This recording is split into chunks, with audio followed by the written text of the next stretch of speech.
cheerful romantic films, it's a very familiar feeling for me to be the least intelligent person in the Zoom.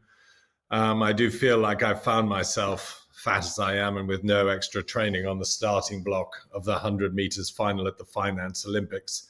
And I'm lining up against 7 Usain Bolts, including Mark Carney, Bill Gates, and Rishi Sunak. But I'm still very glad to be here. And I'm going to try and bring just one more voice into the room, which is that really of ordinary people who don't understand money very well. Because I think we're at an extraordinary moment for how the public are starting to think about their money anew. Let me just whip you through how I came to be here. In 1985, I was in the middle of writing a sitcom called Blackadder when I went to Ethiopia and saw terrible things that no human should suffer. And I came back and we started Red Nose Day and Comic Relief, which was a fundraising thing in which we've so far raised £1.3 billion. And as it were, that was my CSR phase. The sort of when you do small things that you think will specifically help specific people and you're confident about the charity projects that do that. Then part 2, I remember having a conversation with Bob Geldof in 2004, and he said that he'd raised more money in a short tea break with President Mitterrand than he had in the whole of Band Aid and Live Aid. And that moved me and a lot of people into the Make Poverty History campaign and the Live Aid concerts, understanding that politics and governments are where the real money and power are. And that was fighting for the MDGs. But then came the SDGs in 2015, that brilliant roadmap that links climate and poverty and justice together. And part 3 of my campaigning life was working with a huge number of partners to try and make the SDGs as famous and effective as possible. And incidentally, one of the real successes of the SDGs is their traction with business. In 2005, we couldn't get any business person to talk to us about Make Poverty History. They thought we were dangerous card-carrying communists. But now we're suddenly at a point where businesses are getting more involved in the SDGs than many governments are. So we come to phase 4, as it were. Obviously, I still believe passionately in the work of charities and the importance of government. But suddenly I see that there's a real generational shift in thinking about how to change the world. I see that my children, particularly, and most young people, particularly younger ones, no longer believe that relying on politicians or giving their money to charity is the thing that's going to change the world. They're saying, what can I actually do in my own life to make a difference? And they're finding the answer to that question in really unexpected places. They're finding it in the choices of what they wear, what they eat, how they travel. And I think the big new revelation that they're going to find is that the power to change the world lies in where they invest their money. So we've started a campaign about this, Make My Money Matter, because the issue of people's financial footprint is going to be a huge part of the new ethical consumer revolution. We've got a little film that I'd like to show you here, which shows the first time that it occurs to people that their pensions could be something that could change the world. If we could play that, that'd be great.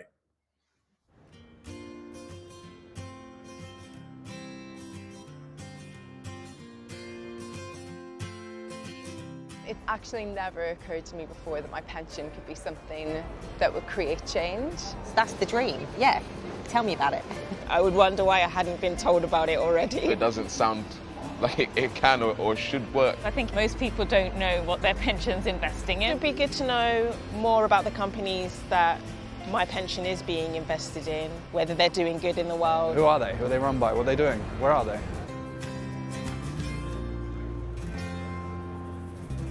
What? Invest in these? You're reading it's like a list of horror. Making weapons and ammunition, it's a no-go. Cigarette companies, coal mines, oil companies, gambling, no way. I feel like something better could be done with my money. Oh, well, there you go. That is a stunning list of good things. If my pension went to these things, that would be a wonderful, wonderful thing. Social housing, infrastructure like schools and hospital. I would definitely want my money to be invested in building wind farms, tackling climate change. And companies that treat their workers well. This is my kind of list.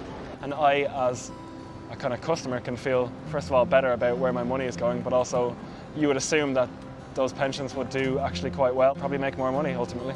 Responsible investing is investing in companies which look after their workforce, look after the environment, and have a kind of a long-term sustainable view about the world and their company. It would make me feel better in some small way that the things that I believe in, the things that I think are important and are important to me are being reflected in how my money is being used. I would probably go so far as to say I would increase my pension contributions. Yeah, I'm going to go make some calls when I leave here. Now I'm going to run back home and check. Understanding that the money could be working and obviously working to contribute to a better world.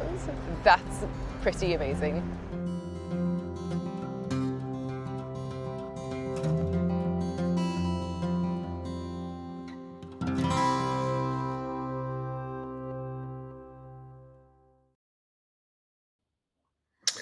This realization about the power of every individual's own money is a huge change that's going to happen with the public. And obviously, it's not only about pensions. Our campaign is focusing on pensions because we're small and we're starting in the UK. But I think that everyone is soon going to start asking these questions about insurance, about banks, about stocks and shares. Now, we kicked off a few months ago, and there's a real sense of commitment and acceleration on this thing that I never expected. Since our launch in June in the UK, we've seen Nest, Aviva, the BT pension scheme, local government schemes like South Yorkshire and Greater Manchester commit to net zero, which is some 11 million pension pots and 150 billion pounds invested. And we're hoping for more announcements to come. This really is a tipping point moment for the industry. In just a few months, we've had a range of businesses and NGOs representing tens of thousands of employees, hundreds of millions in pension contributions, sign up to align their company pension schemes with their values. From BAFTA to BNP Paribas, Oxfam to WWF, employers are showing that our pension industry is the new frontier for purpose-led businesses.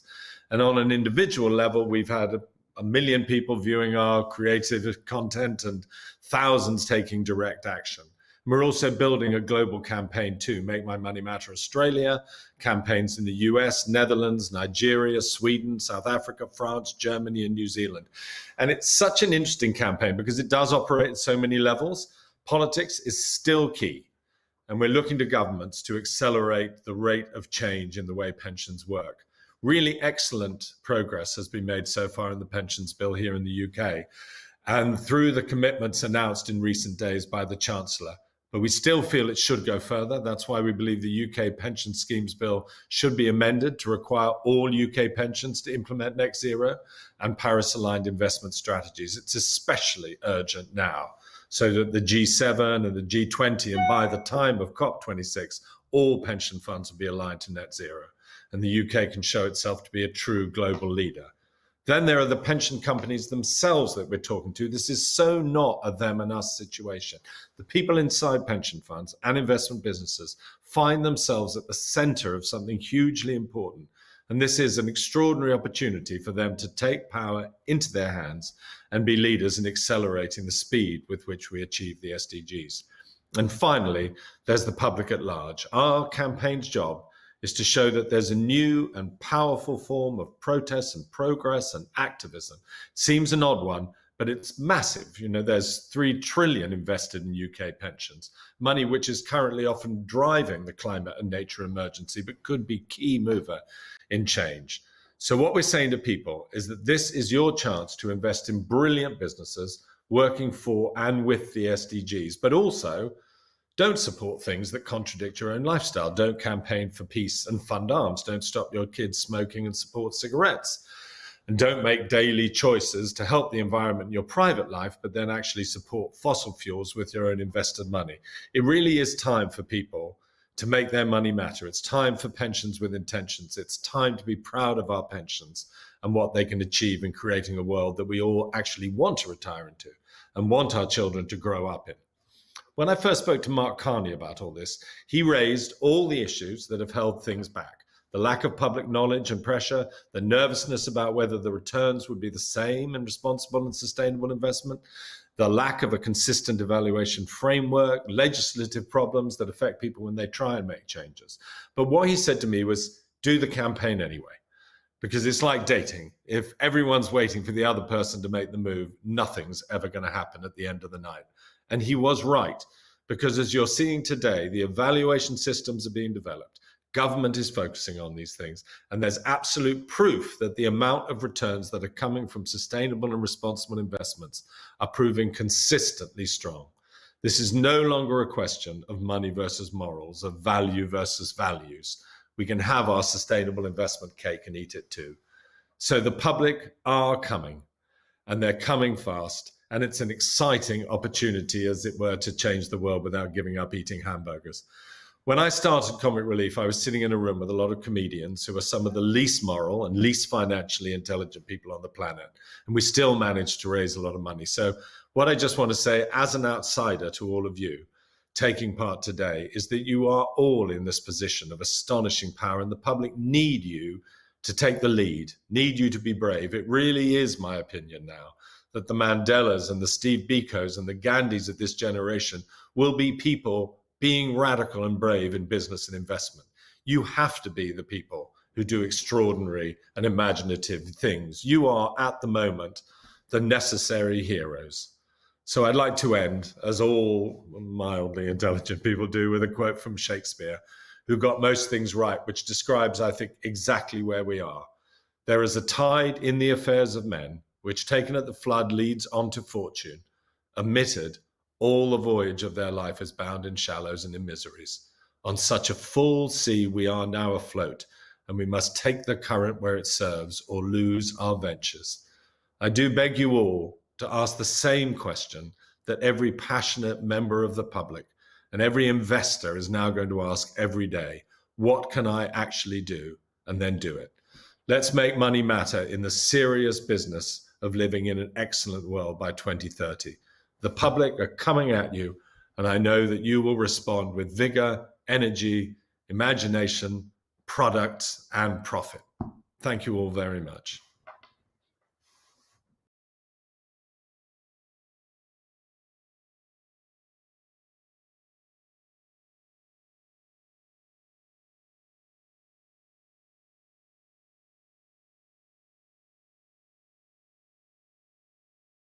Welcome viewers, my name is Rhianne Mary Thomas. I'm the Chief Executive of the Green Finance Institute, one of the proud hosts of this 3-day festival of ideas, ambition, announcements and action.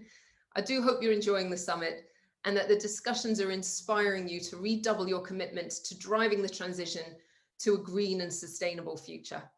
It's my absolute privilege to be joined by someone who literally inspired the whole world to take action. Speaking to us from her native Costa Rica, a woman who needs absolutely no introduction, Christiana Figueres. Welcome to our Green Horizons Summit.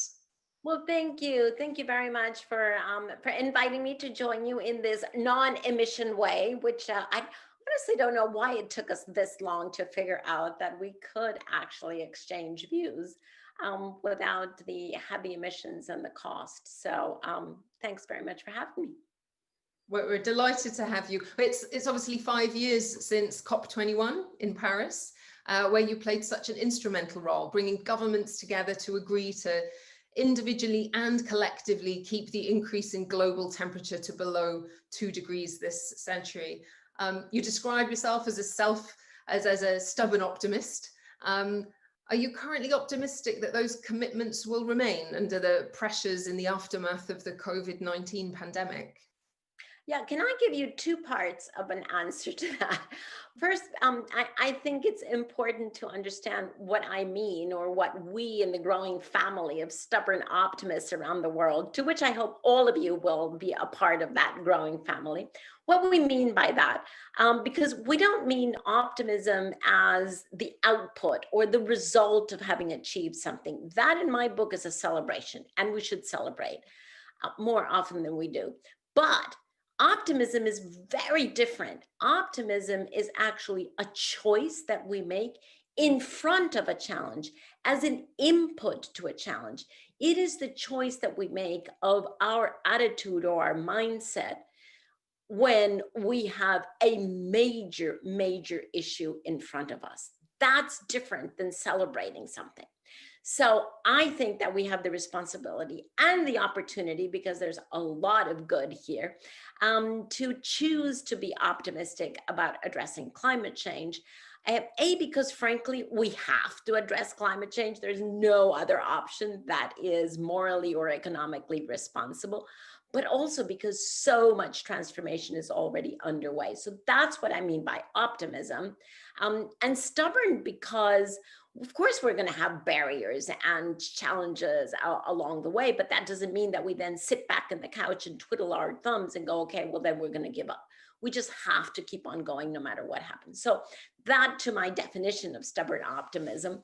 And as I said, I hope that by the end of this summit, you will all join the growing family of stubborn optimists around the world. But your question also had another part to it, which was, am I optimistic about what is going on? You know, honestly, I am optimistic because there is so much evidence of this transition, which we're in, and all transitions are messy. But just to first rattle off the very important announcements that we've heard just lately. Certainly in the past, let me take a time frame of 6 months to just a few days ago. So over the last 6 months, we have heard the European Union come forward and say they understand that their economic recovery from COVID-19 has to be a green and inclusive recovery.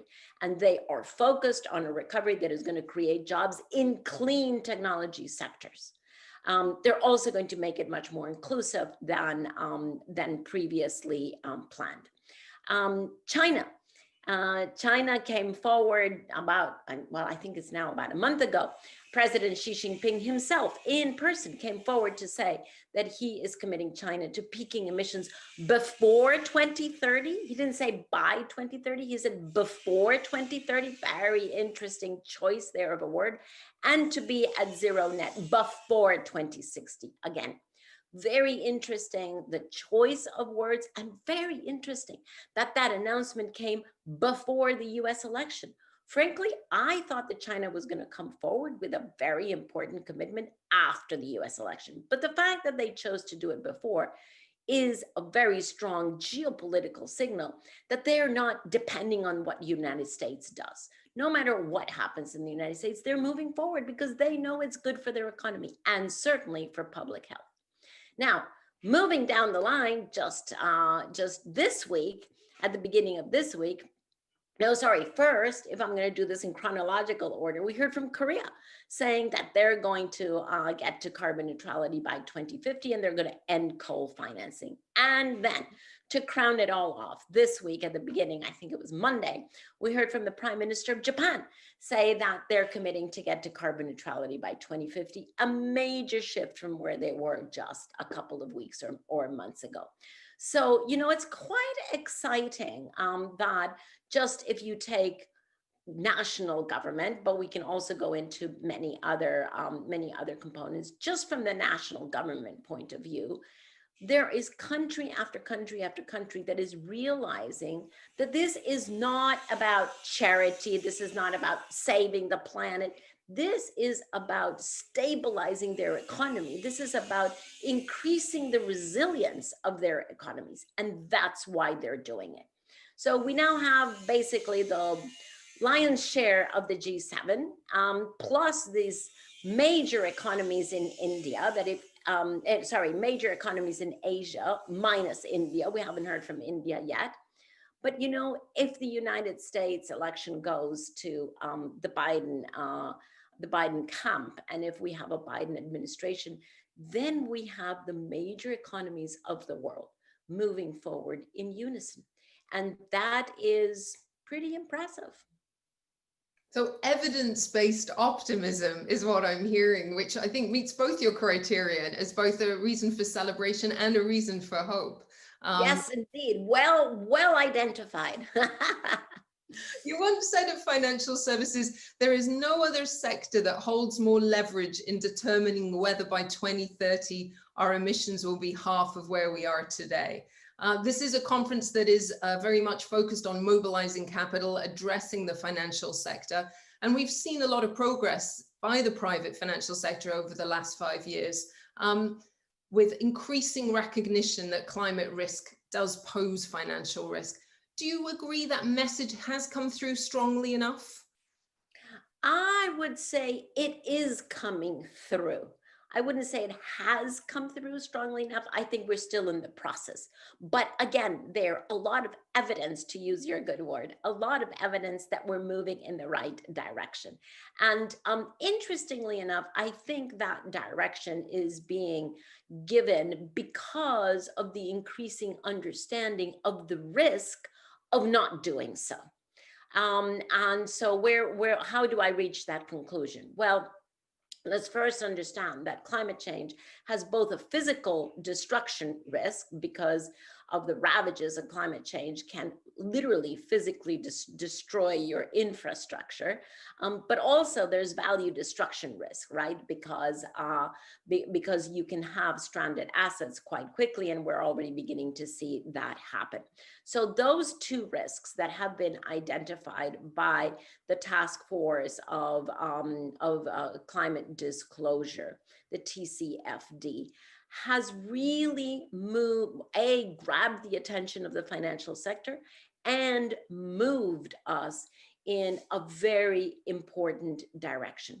The TCFD started just a few years ago. I think it was 2015, if my memory doesn't deceive me, 2015, with a couple of financial institutions and organizations. Today, there are 1,400 institutions and organizations that are reporting their climate risk. They represent a market capitalization of over $12.6 trillion. Those are the ones that are reporting on they're reporting transparently on the climate risk that is embedded in their investments. Now, even more impressive, if you understand that those are the companies and the organizations that are reporting their own risk, even more interesting is if you understand that that is the supply of risk disclosure. Even more interesting than the 12.6 trillion is the demand side of climate risk disclosure, because there is about $150 trillion of capital on the demand side wanting to have the information of climate risk that is embedded in companies. That is unheard of. That is, from where we started with TCFD just a few years ago to where we are, that is no longer marginal, that is no longer incremental, that is total exponential growth. Now, furthermore, we know that financial disclosure of risk is mandatory in France, only country where it's mandatory, but there is pretty advanced conversation going on about making it mandatory in many other countries over the next 12 months as we prepare for COP26.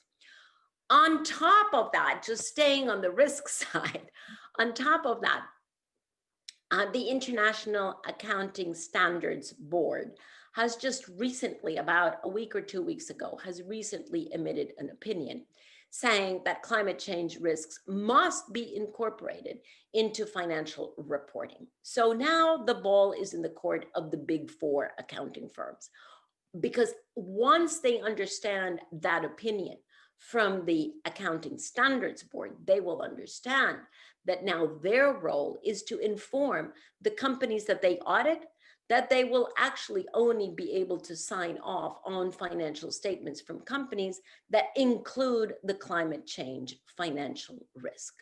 So, you can see where we are moving with this and what is the biggest lever. Now, on the other side, not of risk, but I think actually also of opportunity, we also have something entitled the Asset Owner Alliance, which started, again, with just a few institutional investors, and that is now up to 30 institutional investors with a total investment portfolio of $5 trillion, who have come together to say we together are committed to bring our investment portfolio to net zero by 2050. And since it hasn't been done before, they are working in small working groups to figure out how they are going to do that, to develop protocols and standards for how to move investment portfolios from wherever they are now to investment portfolios of investment portfolios of net zero by 2050. And I could go on and on down the list, because the financial sector is moving very definitively. Is it moving fast enough? Frankly, I don't think anyone is moving fast enough, and we are totally running out of time.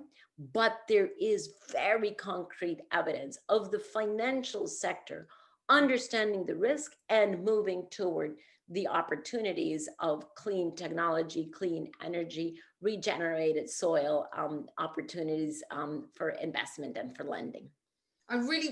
Well, for one thing, isn't it fantastic that there is a list of these different initiatives that we could spend all afternoon discussing? But I did want to pick up on that last point about mobilizing private capital more quickly and at greater scale into net zero solutions. And there is a role there, a specific role for government policies and actions. And what actions taken by governments do you feel could speed up that mobilization of capital at scale? Well, one I've already mentioned, which is to make financial risk disclosure mandatory. That just goes to the heart of the matter very, very quickly. And as I say, there is a conversation among quite a few countries to make it mandatory, as it is in France, has been for several years, and be able to take that to COP26 next year. So that is a very direct intervention on the part of governments. The other one, of course, would be to finally decide on a global price of carbon, or at least on rules for the carbon market. And that has been a leftover, I would call it, a leftover from the Paris Agreement. That was the main issue that was not agreed. Everything else was agreed, at least at top level, and we've been going into much more granularity on all of those agreements. But on the carbon market and on a price for carbon, we haven't been able to go into granularity because the big overall agreement has not been reached. And we've been dragging that decision for 5 years. And hence the carbon market is pretty depressed. I mean, those jurisdictions that have a price on carbon, either through a tax or a cap and trade, are definitely still moving forward, and they're trading with each other, et cetera, et cetera. So it's not like it's dead, but it doesn't have the vibrancy that it could and should. And so unsurprisingly, there is another initiative going on to be able to move on that issue also by COP26, either for a global agreement or perhaps even for a coalition of willing countries or willing governments that are willing to move forward even in the absence of a global decision. Those to me are, one on the risk and the other on pricing, pollution, basically, I think are the two highest impact measures that governments can take. And we mentioned COP26. Obviously, it was meant to be taking part this very week. And obviously, this summit is a key milestone on that road to COP26 in Glasgow next year. So if we were to be sitting here this time next year, post the COP26, what do you hope we would be able to be saying? Aha, you're inviting me to crystal ball here.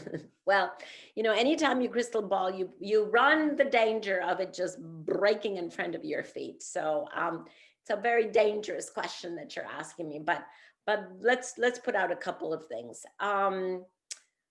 First of all, let's understand that COP26, or all COPs, especially since COP21 in 2015, actually are both moments for governments to come together and take global decisions, but they're also what I would call forcing moments for all other stakeholders, private sector, insurance companies, financial sector, civil society, to come together to crown or solidify or land initiatives that they have been contemplating.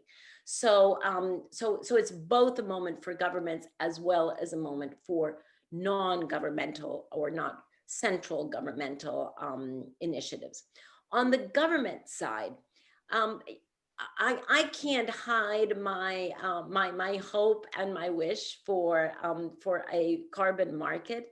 It's been a long time coming.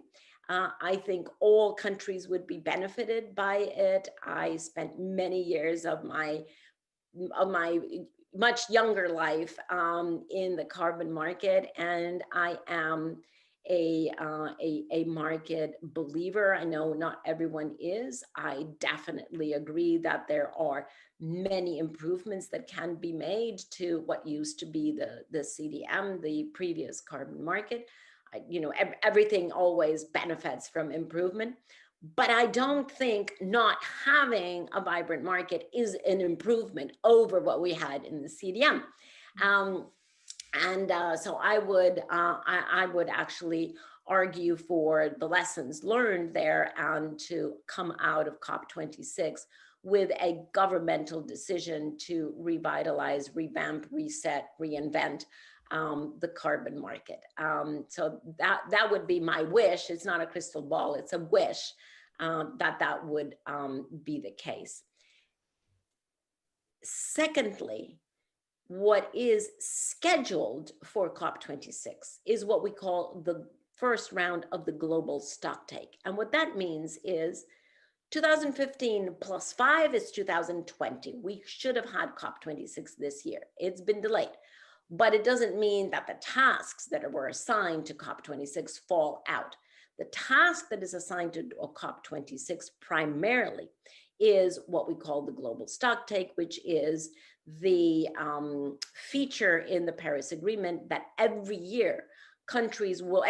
years, countries will come together, the governments of countries will come together to review what they have done with respect to their previous registered ambition 5 years before, and then be able to increase their ambition for the next 5 years. And every 5 years, there will be a global stocktake because we will take stock of what has been done. So COP26 is the first global stocktake, and my prediction there, and this is, I think, more than a wish, my prediction is that we're on pretty good path toward that with the announcements that I've just shared, because those will be harvested next year at COP26, and they will probably be taken down to more short and medium term targets than only the 2050 target that all of these countries have announced. That is important because that is a very important feature of the Paris Agreement that we realized in 2015 that whatever countries registered in 2015 was definitely not going to get us to well below 2 or let alone 1.5 degrees as maximum temperature increase. We knew that.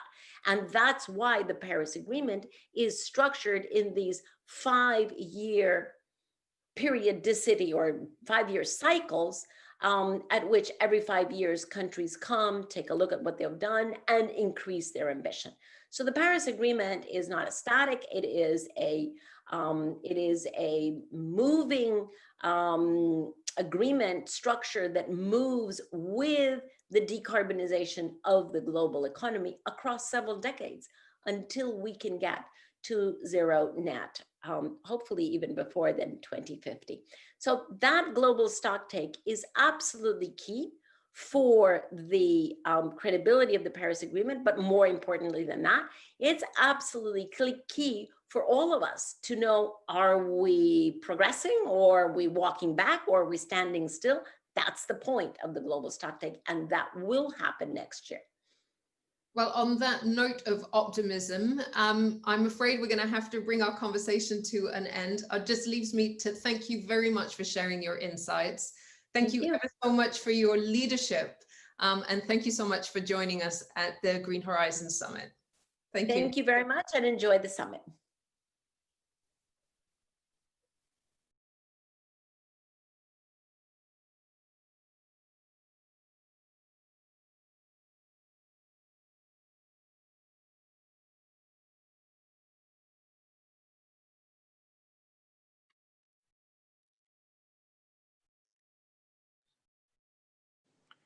Good afternoon. With me now is Noel Quinn, the Group Chief Executive of HSBC Holdings. And we have this afternoon had a most amazing series of discussions. We have heard yesterday from Mark Carney's private finance strategy for looking forward to COP26. We've heard from Cristina Figueres today, who's encouraging us all in this direction. We've heard from a report from the Task Force for Scaling Voluntary Carbon Markets, which has enormous potential, all of which involve private banks and private finance in the private sector. So it is, Noel, it's great to have you answering some interesting questions around where banks can really contribute on this agenda. And I think the first question I had was to HSBC. You made some very ambitious climate commitments. Can you talk about some of the commercial rationale to this and some of the thinking behind it? Yeah, sure. I'm very happy to do so. Roger, I think everyone in this room and everybody on this conference will acknowledge that doing the right thing by the environment is just morally the right thing to do. But I see it also as a commercial opportunity. I see significant growth opportunity in putting the organization forward as a leader in sustainability. Why do I say that? Our clients themselves recognize how important it is that they transition their business models and their activities to be consistent with the Paris Accord. As a consequence, they're demanding of us as finance providers finance to help them on their transition pathways. Now, we believe in one of the statements we've made just a few weeks ago that financing will require of HSBC in the order of 750 billion to $1 trillion of additional financing over the next 10 years. And that's the sort of commitment we're making. So it's a commercial opportunity, as well as being the right thing to do. We believe that our clients will want to unlock the potential in natural capital, in developing new business models to tap into the opportunity that nature itself provides and providing nature solutions. And we believe that each of our clients that are involved in the more difficult sectors are going to want to transition their business models, and to do so will require investment in capital and infrastructure. And we as a finance provider should be part of that journey.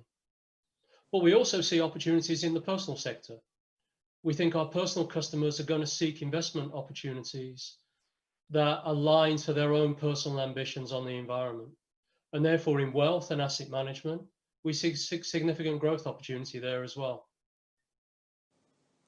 Thank you. I mean, there has been inevitably, with all new revolutions that come around, and I do see this green finance, green technology as something of a revolution, not least because of the way that energy is becoming so much more available, and so renewable energy becoming so much cheaper and more effective by comparison with the kind of existing fossil fuel sources. Of course, those who question the movement will say that this is a fad, and they're like, oh, fads, it'll fade with time. It doesn't feel like that to me as a banker, but what's your view on that? I agree with you. I don't think this is, I'd agree with you. I don't think this is a fad. I think this is the way industries evolve over time. And I think we're going through one of those tipping points over the next few years, where industries will transition to new technologies. They'll formulate new business models. And what we as bankers have to do is to be with them on that journey. We need to reskill ourselves to understand the new and emerging technologies that will take the place of some of the old technologies of the past few decades. We need to equip ourselves with the skills to help advise our clients on some of their new business models and how they should fund those new business models through a combination of whether it's private financing through the finance sector, the banking sector, it's equity, it's government support grants, or it's the more multilateral development institutions, and advising them on that journey is part and parcel of what we need to do. But I think it's with us. This isn't a fad. We're going to have to learn new ways of conducting industrial activity in a way that's supported by the environment. Yes, it seems obvious to say it, but the more obvious renewable energy companies, or those companies that are already transiting to a renewable energy background, they are clearly, to us, they feel on the right path. They're easier to finance. They're easier to invest in. There are traditional industries around cement and steel, shipping, if you like. where it's much harder. And the question for us has been, and I imagine it's the same for you, how do we support those clients best through this transition period? How long should we give them? Shipping is typically a 20, 30, even 40-year cycle on ships. So how do we best do that as bankers? But I think those more traditional industries are going to have to import new technology into their business models. So I think it's going to be a combination of, helping them transition off some of their old technologies and their old methodologies for whether it's power or energy consumption, and help them identify new ways that they can serve their clients by importing new technological capabilities that currently they don't have today. And you say, actually, it's easier to finance the new technology than it is the old. On one hand, it is. From an environmental acceptability point of view, it's easier to finance some of the new technologies, wind, solar. But from a business case point of view, some of those new technologies bring increased risks in a financing model because they're unproven. The offtake agreements have potential for change. The government support that has been there is less predictable. So on the one hand, they're easier from a reputational risk point of view. On the other hand, they're more challenging. And that's really where we as an industry, a financial services sector, have got to help our people, help our clients navigate that path. But I think for me, the old industries that are heavy carbon producers today, they themselves are going to be transitioning their business models with new and emerging technologies so that they themselves are sustainable for the long term. Now, we have a choice as an industry. Do we walk away from them and say we'll no longer bank them?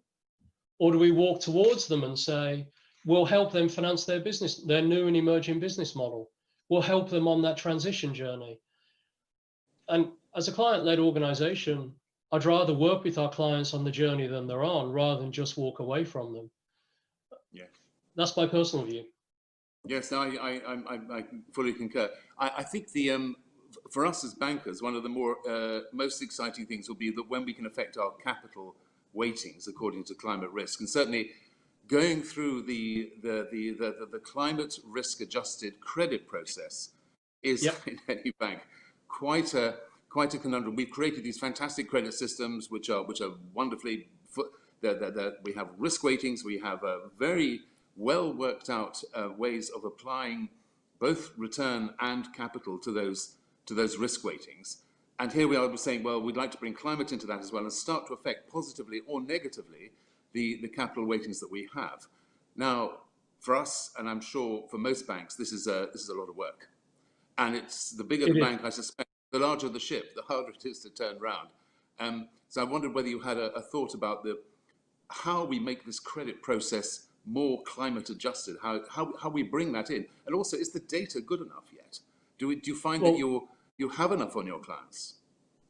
Firstly, the data is not good enough at the moment because there's a series of questions that we need to start asking on a go-forward basis that haven't historically been asked, and the answers to those questions aren't embedded in our historic risk models. And we therefore need to update our data, have more in-depth conversations with our clients on a one-by-one basis so that we understand their transition path and their business plans. And then we can incorporate that information into our risk models. But I think there's quite a journey for us all to go on. And I think we'd be fooling ourselves if we said we were far enough down that path at the moment. So we've got to evolve those historic risk models to take in this new source of information. I think there is also another thing to watch out for, and that is the old industries have got to import new information about environmental risks. The new industries and the new technologies and the new business models are going to score high on an environmental basis when you look at those risk models, but they may score less well from a credit loss point of view. And if you just look back at wind and solar, there have been some tremendous successes, but there have been some tremendous failures as well. The risk for the industry as a whole is actually you get two hits, both happening at the same time in that transition period. You get hit on the environmental risk on your existing industries and your existing debt, but also you carry a load in on the new businesses that you're investing in, not from an environmental point of view, but from a credit risk point of view. And I think what we have to have is really proactive and engaged dialogue with the regulators to make sure we don't get a double hit on the new and on the old, because that can actually be very penal for the financial services sector. It can discourage investment in new business models, and it can discourage investment in the existing business models. And if you want to participate in both and help both for the future, you're in danger of being hit twice. No, well, I think I'm currently sitting in the City of London, as you can see from the backdrop to the Mansion House behind me. I think you're sitting in a part of the world where HSBC is very strong out in Asia. And I wanted to ask you, I'm fascinated by the differences between different regions. How important is the climate agenda in the region, not just in China, which of course is now committed to net zero by 2060? Do you feel it's common amongst most countries you're dealing in, or is it specific to certain who may be taking more commercial advantage? I think it's a common agenda for all. And we recently conducted a survey of our clients, and 90% of our clients confirmed that a very high priority for them is how they transition their business over time to be much more environmentally sustainable. And that includes Asia. And I was really pleased to see the commitment from China recently, and similar commitments from Japan and South Korea. But I think this is an agenda that's global and certainly across Asia. So our commitment is to help our clients. We will do everything we can to help them on this journey. One would argue it's more important for Asia to be on this journey than anywhere else in the world, given the economic growth that's taking place, given the infrastructure investment that is real and live now and over the next decade. It's important that we fund that investment in infrastructure in a sustainable way, and that the infrastructure investment is going into projects that will be good for the next 30 to 40, 50 years from an environmental point of view, and we don't create trapped carbon. And that's one of the things that I'm pleased to be part of here in Asia, and why we, HSBC, made a very firm commitment to be net zero by 2050. In China in particular, there's obviously a very strong commercial drive in their investments in solar and wind and other renewables. And therefore the rhetoric which accompanies that has been very strong. I must say, in my dealings with the Green Finance Committee, where we have a joint task force of the Green Finance Initiative here in London, the Green Finance Institute, the Green Finance Committee has persuaded me that actually they're not only very genuine, but they're very determined in their drive to bring institutions in, particularly around the green investment principles of the Belt and Road, which has been really a very, very, it's caught the imagination very strongly. Is it also your view that China's been strong in this? Totally. One thing that I've learned over the many years is when China sets its mind to an objective, and it has done on sustainability, it will mobilize all of its capabilities to achieve that objective. And I've seen evidence from, the businesses that I've visited over the years I've been in Asia, where they've been on a journey of improving the sustainability and the environmental impact for quite some time now. They've firmed up their commitment for the future, but they've been on this journey for a while. So, I visit, I'm fully aware of the move away from coal that they're trying to take forward and move towards gas as a source of energy, wind and solar. I've been around the steel plants that are transitioning their own capabilities to be more efficient. I've been around the solar and production lines and the way that they're gearing up for that. So I'm absolutely convinced that China is 100% committed to this agenda, and it will mobilize, and we as a sector need to be on that journey with them. That is also my experience. And let's see what happens going forwards, because it's certainly, China's going to be a major player, and it's a very exciting time to be engaging in that discussion. So far, Noel, we've talked mostly about the private sector, which is clearly going to be very important to this. I'm very interested in your views also on the which you mentioned earlier, on the multinational development banks and and governments actually stimulating sustainable investments. A lot of rhetoric, a lot of very, very strong language around the need for change and the need to build in a better way. Many countries are using "build back better," I think, is a phrase now. It's becoming slightly a bit of a cliche. But I wondered what your view on the role of the multinational development banks was in particular. Well, I think if you just look at the amount of financing that needs to be done over the next couple of decades, it's huge. No one institution, no one source of investment can meet all of that demand. So there's a role for government, there's a role for multinational development banks, and there's a role for the private sector debt, private sector equity. And I think what you've got to have is a blend of financing to meet the demand that's going to be there for the future. And that financing, those financing sources are going to have different risk appetites. So that's the one thing I think that needs to be a collaborative effort. The other thing that we need to do is improve standards, standards of and verification of individual projects. And I think collectively, governments and the multinational institutions need to work with the private sector to have a clear understanding of what is good environmental financing, sustainable financing, and what is not good. And I think collectively we need to agree those standards and agree a methodology for verifying those standards. Because I think if you have that benchmark well established, funding will follow. Private investors will follow with their assets into the funds that can give them confidence these are sustainable funds. So I think development of standards, getting those accepted, getting a methodology for verification is critical as well for governments and all institutions that are participating.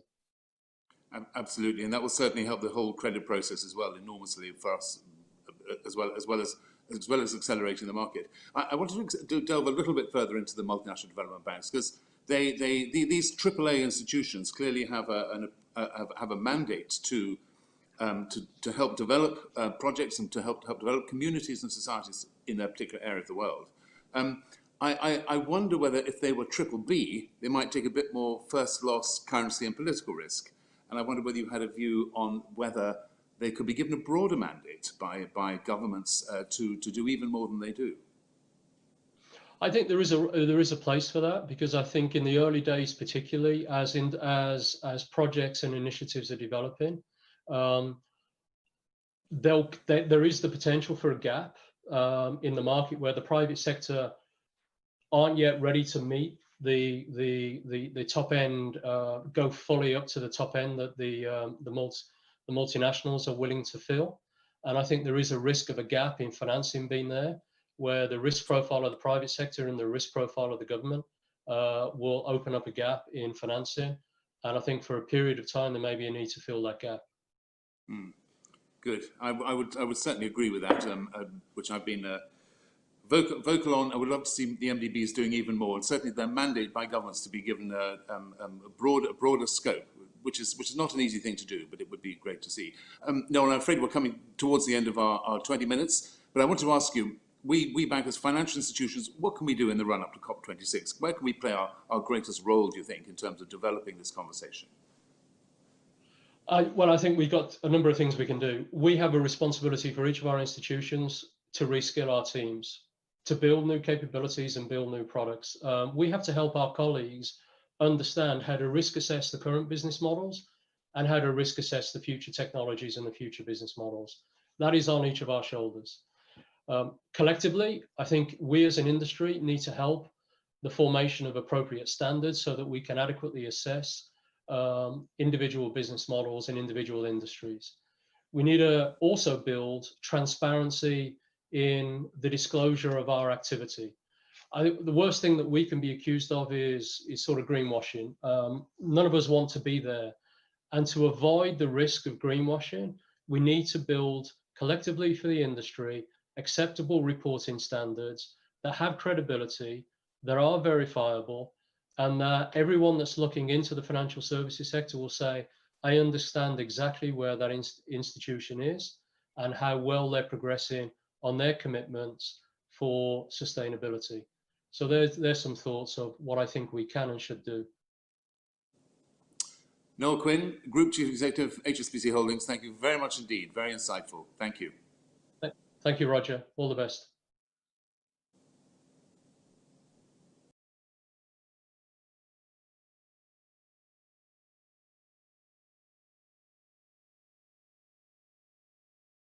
Hello, everyone. Thanks for inviting me to close out what I'm sure has been a very productive discussion. We know what we have to do. Right now, every year the world emits roughly 51 billion tons of greenhouse gases. We need to get that to zero in the next few decades. That'll take many new technologies, new policies, and new markets for low carbon solutions. None of it will be easy. Greenhouse gases are a byproduct of many parts of the modern economy. The electricity that powers our lives, the transportation that gets us from place to place, the food we eat, the buildings we live and work in, and the objects we use every day. There are emissions in almost every physical process, and we'll have to tackle them all to get to zero. There is good news that many people around the world see the urgency of the crisis and understand the need to act quickly. It's been especially great to see this momentum in the financial services sector over the last 5 years. As more and more companies think about climate impacts and work to decarbonize their business models, we'll push closer and closer to that zero emissions goals. Companies, investors, and shareholders can play a pivotal role in this transition by mobilizing capital toward the technologies and businesses we need to build the net zero future. A key is whether clean finance is actually at a lower rate than normal finance, and making sure that we're only assigning credit when it's done in a special way, taking unique risk, including backing innovations. We need to finance the transition, but bringing down the cost of that is where we should assign credit. We also need to invent and deploy new technologies that will transform the way we make key elements. For example, making fuels without carbon for heavy transport, making steel without carbon, making cement without carbon, and finally, carbon removal technology so that we can offset any of the emissions that innovation doesn't get rid of. This all will be very difficult. If we look back at the journey of successful climate technologies like wind power, solar electric, we see that it took decades to get to the point where the costs were the same as the previous approach. And so you had to get scale that was subsidized to get that learning curve going. Now, we can't wait decades for all of these inventions. We need to accelerate the innovation cycle. So we need to invest now, even in technologies that still have a premium price, and get volume so that with scale, that premium price comes down. We need a creative approach to this, including new metrics and new public-private partnerships to catalyze these volumes that will get us the same reduction in cost that we've seen with other technologies. Investors who are willing to spend capital for their offset money to drive this scale, that's what is super important. We need leading companies to make procurement commitments that provide sources of revenue for these low carbon products, even when they come at an extra cost, which we call the green premium. So it means taking on risk. It means funding, procurement, even at the early stage of technologies. Those who take these steps now will not only help the world avoid a climate disaster, they'll position themselves for success in this new world. They'll be the best equipped to finance, produce, and buy the clean solutions that will underpin our future economy. Obviously, that's a lot to do across many different sectors. That's one reason why I'm putting even more of my time into supporting these innovation bootstraps to make the climate transition. I launched Breakthrough Energy in 2015 to help encourage the private sector to be more ambitious about tackling climate change. One effort was the creation of a venture capital group called Breakthrough Energy Ventures that did a first $1 billion fund, is now doing a second fund, and it's building a network of investment vehicles and advocacy approaches to smooth the path to get to that net zero by 2050. We have a long road ahead of us, but I'm confident if we work together to support innovation, we will get this done. So let's go to work. Thank you.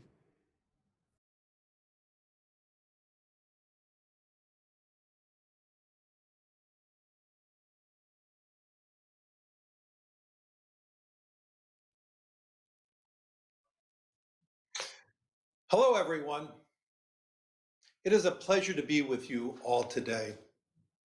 I would like to thank the Lord Mayor of the City of London, William Russell, and my friend Mark Carney for the kind invitation to join this summit. And I applaud the City of London Corporation and the Green Finance Institute for pressing on with this event despite the obvious difficulties and circumstances of this year. I would like to also thank Alok Sharma, COP26 President and Secretary of the State for Business, Energy, and Industrial Strategy, for his leadership ahead of the UN Climate Change Conference in Glasgow next year. I look forward to partnering with you and your government, as well as the government of Scotland, as the UK prepares to host this important summit at such an important time for the entire world. The unfortunate reality is that climate change isn't slowing down because there's a global pandemic. As investors, we need to be addressing both crises with urgency. And I welcome the announcement yesterday by Chancellor Rishi Sunak that the UK will issue its first green gilts next year. We see clear demand for such assets from investors worldwide. And other speakers have pointed out the ambition towards a climate resilient net zero carbon economy is accelerated as we head into the COP26 next year. We believe the financial community has a critical role to play in driving this transition. And that includes asset managers like BlackRock. You often hear our industry talking about credit risk, and liquidity risk, and emerging markets risk. And in recent years, our industry has come slowly around to understand how climate risk is also investment risk. We see these risks in a variety of ways: physical impact, transition risk, and the negative impact on climate change on global growth. This escalating risk cannot be ignored. Investors who are agnostic to climate change are making an active bet, a highly risky one. As fiduciaries that invest other people's money, we have an obligation to understand and to help our clients navigate climate risk in their investment portfolios. Growing awareness of climate risk as an investment risk is driving a tectonic shift in capital, and with it, asset valuations. Consider, for example, that net flows or that reallocation of asset owners' capital into sustainable investment strategy is up over 275% in the 9 months to September compared to all of last year.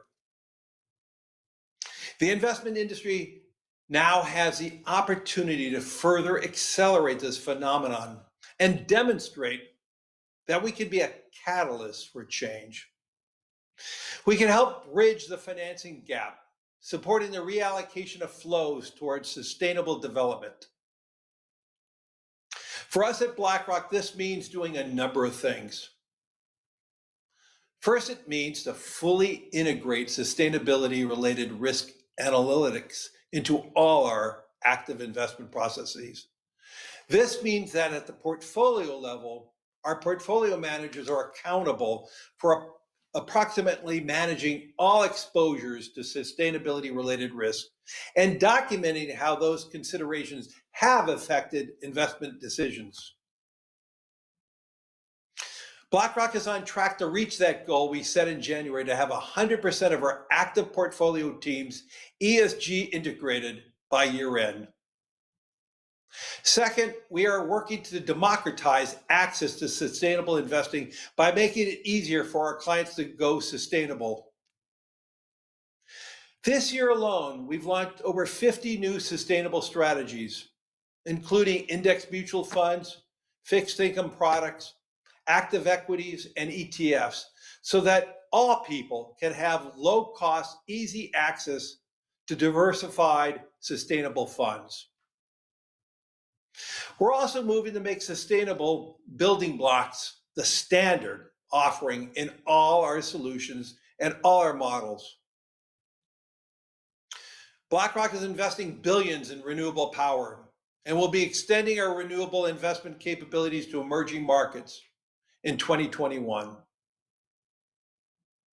Along with Oxford University Endowment Management, we are announcing today the development of a fund to help realize their commitment to divest from fossil fuels. We're also working with one of the largest states in the United States to do the same with their pension fund. A little over a month ago, we launched a climate transition fund with Scottish Widows serving their 2 million pension scheme members in the UK. Third, we are investing in data and analytics necessary to help our clients and our investors understand climate risk, how it affects their investments. Climates often tell us that one of the biggest challenges they face in sustainable investing is the quality and availability of good data and climate risk analytics. And we have recently partnered with Rhodium to build a technology that measures the physical risk of climate change in ways that the investment industry has never done before. Better data and analytics will help more investors account for these risks in their investments they're making, and it will deepen the world's understanding of climate change's vast impact on our economy and the global economy. Fourth, we have also ramped up our engagement with companies on sustainable related risks, most keenly focused on companies that face material financial risk in the transition to a low carbon economy. In January, BlackRock asked companies to publish SASB and TCFD aligned disclosures to provide a better view into ESG risk factors. Since that call for increased transparency, we have witnessed a dramatic increase in companies filing disclosures aligned to those two standards. In the case of TCFD, for example, we've seen a 400% increase in reporting. These standards help investors understand how companies are going to meet the goals that a majority of the world's government, including the United Kingdom, has committed, namely the goal of zero net carbon emissions by 2050. Because we are taking a long-term approach and take the time to actually engage with more companies than any other firm in our industry, we may sometimes give companies more time to make changes than some other people would like. We will support the management of companies that are making progress in addressing climate risk. But at companies that are not, we will vote against their directors. We will support shareholders' proposals that will increase long-term value. For example, since the main proxy season ended in June, there has been 8 climate and other environmental proposals on corporate proxies. BlackRock's corporate stewardship team has supported 7 of those proposals that would create long-term value for our clients invested in those companies. As we continue to advance our stewardship efforts, accelerating progress on strong, standardized disclosures will be essential. Here in the UK, we've urged the government and the FCA to go further and introduce mandatory TCFD reporting for all issuers as soon as the next year. And so we welcome the UK's Chancellor's announcement yesterday, mandating TCFD reporting. The United States, for its part, should move faster so that we can achieve greater global coordination. The SEC can require a clear, standardized climate risk information from companies consistent with the TCFD. The Department of Labor can make it easier, not harder, for fiduciaries like BlackRock to integrate sustainability into our investment strategies.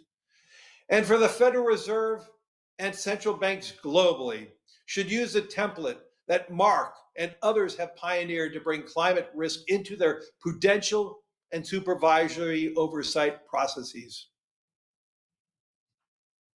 As companies accelerate, it will be even more critical that we can achieve global convergence, and with the goal of establishing a globally recognized and adopted approach to sustainable related disclosure. We've been reminded in 2020 that sustainability is much more than dealing with the effect of climate change. The tremendous toll of COVID-19 crisis on health, economic well-being, and everyone's daily activity has precipitated a widespread reassessment of the way and how we live our lives every day. For governments, for businesses, for consumers, and for investors, things have to change very quickly. We've seen this virus has disproportionate effects on different segments of the population around the world. The financial consequences of the pandemic has exacerbated and exposed greater income inequality, while people in minority ethnic communities have been found to be at greater risk of suffering the effects of COVID.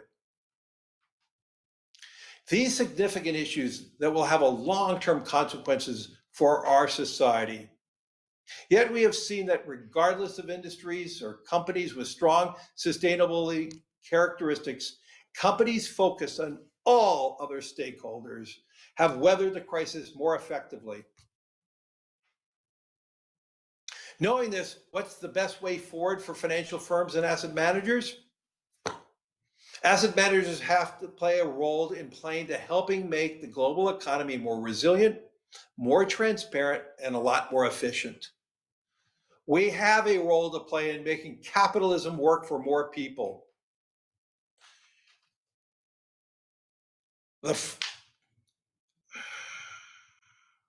These are several avenues for us to do this. The first is for making investing available for more people. We live in a world where the benefits of financial markets are not evenly shared, and we have a real opportunity to address barriers to access and participation in financial markets for individuals.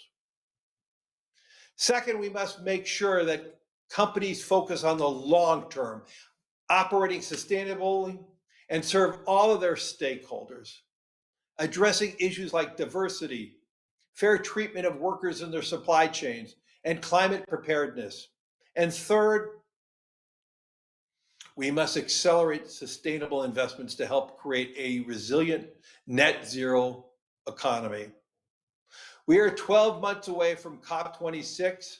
Asset managers must play an active role in engaging with companies, engaging with governments and the public to help accelerate this transition to a climate resilient future.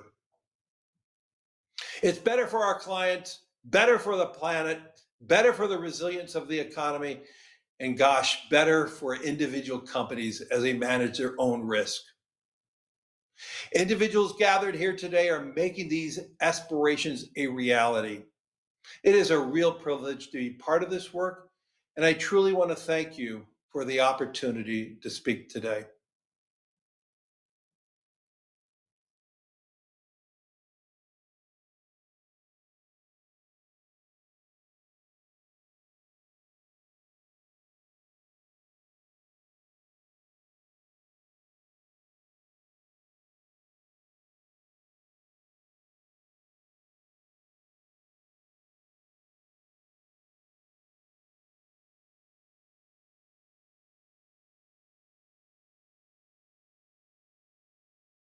Good afternoon, and thank you to the Lord Mayor for organising this event. We last shared a platform at the Guildhall in February for the launch of the COP26 Private Finance Agenda.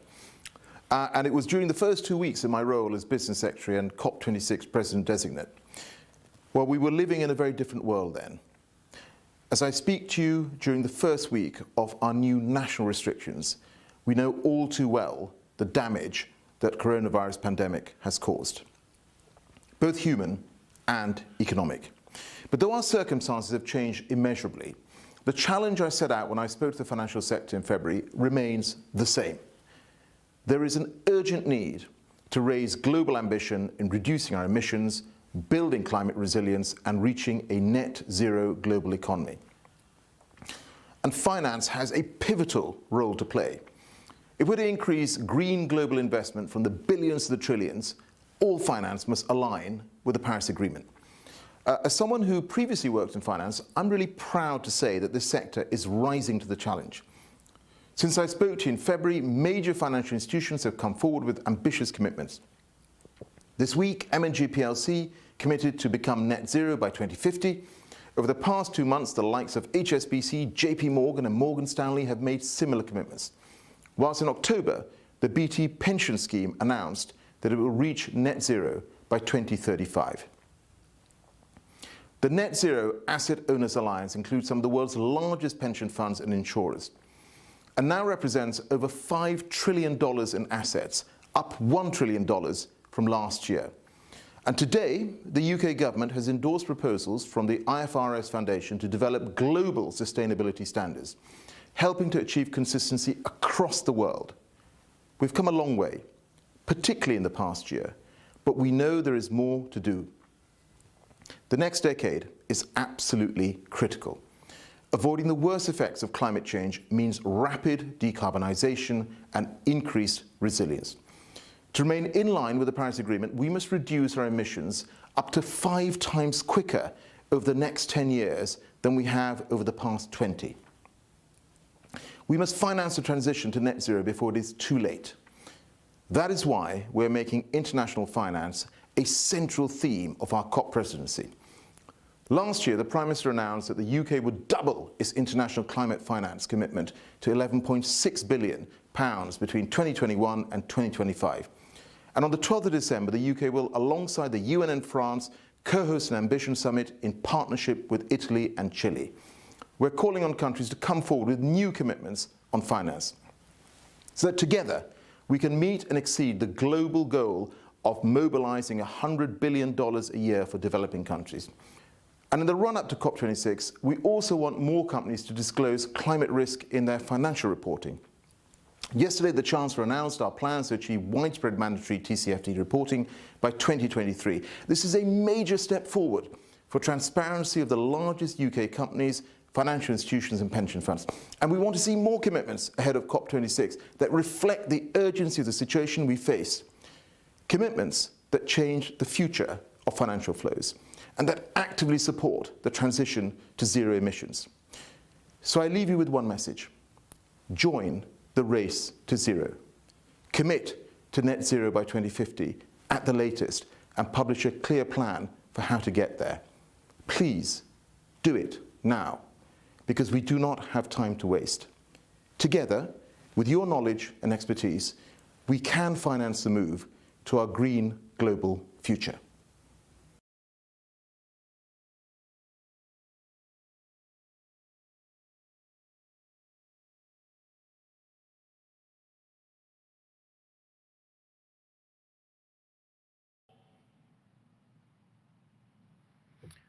Ladies and gentlemen, on behalf of the City of London and our partners, the Green Finance Institute and the World Economic Forum, thank you for joining us these past 2 days.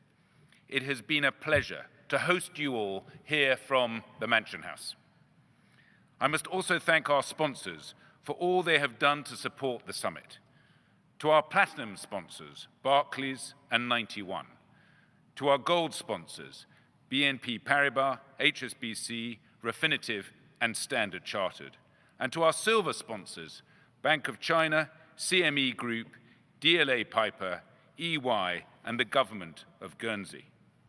If you've not had a chance, I highly recommend visiting their booths before the summit closes to learn how their businesses are forging ahead in the sustainable finance space. Well, what a summit it has been. It is beyond doubt that we are fast approaching a world in which every financial decision will take climate change into account. And it is abundantly clear that financing the transition to a net zero future is the future of financial services and the future of London as a global financial hub. As we have heard, it is clear how finance can scale to accelerate the net zero transition. We know from the Chancellor, from James Shaw, from Josh Frydenberg, from Minister Lahout, and others that policymakers will continue to raise the bar, set the terms of the new economy, and provide the clear forward-looking targets necessary for investments. We know from Mark Carney that every financial institution, every actor across the investment value chain has a clear role to play in accelerating investment for a net zero future. And to hear more about Mark's views on the state of the market, climate crisis, and much more, do listen out for his Wreath lectures on BBC Radio 4 next month. We know from Andrew Bailey, from Nihil Rathi, from Sarah Breeden, that financiers and regulators have developed the necessary tools to price and account for climate risk. We know from Mike Bloomberg, Larry Fink, Noel Quinn, and Bill Winters that financial institutions are finding new opportunities in the transition. They are entering and opening new markets to deliver a net zero future. And we know from Rhianne Marie Thomas and the Green Finance Institute that sectoral policy and financial innovation can be joined together to align pools of capital with unfinanced decarbonization needs. We are truly unleashing the power of financial markets to do good and to deliver the net zero and climate resilient future that we all aspire to. This is only the beginning. We, as the financial services industry, have a clear strategy to deliver net zero. We must now shift into execution. There are 4 things every financial institution must do. Firstly, disclose their exposure to climate-related financial risk and the financial implications of this. Secondly, set clear, long-term decarbonization targets for their balance sheets and portfolios. Thirdly, routinely publish credible plans that set out time-bound actions to navigate and prosper through the transition. And finally, act in response to climate-related risk by proactively reallocating capital towards transition-positive opportunities. Advisors should heed this direction of travel too. Investment consultants and proxy voting providers can no longer sit on the fence. There is a right and wrong side of history to this transition. For governments, our message is simple. Capital is moving at an unprecedented rate to align with a net zero future in response to a clear-eyed understanding of risk. Capital is also mobile. Jurisdictions that set out sector-specific transition pathways backed by stable and transparent investment environments stand to gain. Those that act less swiftly may not.